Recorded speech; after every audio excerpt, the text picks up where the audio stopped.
So we're going to talk about the development, staging, and production flow, first verbally, then we're going to go through a schematic, and finally we're going to look at some sort of screenshots overlaid on top of that schematic. So verbally, the idea here is that, at least for the purpose of the class, and we'll clarify some distinctions or differences you might make in practice.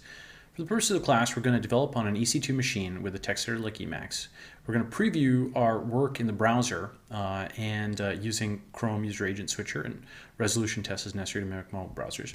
We'll use Screen to preserve remote sessions, and we'll save the code base in a Git repository hosted on GitHub. And we'll use Git branch to create a develop and a master branch. We're also going to restore that EC2 machine with setup.git and .files.git, and then as you make changes and develop, you create, commit, push edits, and you basically edit your site.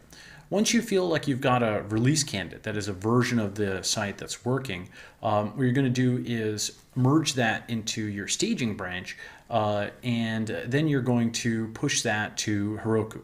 Now, obviously, in a real-life setting, you might use something else. Just for the class, we're going to use Heroku.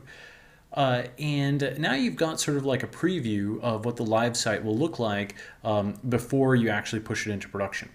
And the reason you want to do this is the live site should never go down as you're editing code. The staging site is sort of an insulation, it's a bulwark, because you use it since your dev machine won't be exactly the same as your production machine, and this way you can kind of catch some last minute bugs. Finally, once you've found any bugs on staging, you re-edit them and develop, you merge them back in. Once you've got something that's final and ready to go, you will Git push it to the production site, for example, example-site.herokuapp.com, and if you've set up a custom domain, then people will actually see it at example.com. And this way we've kind of got a three-phase process. And now let's look at some diagrams.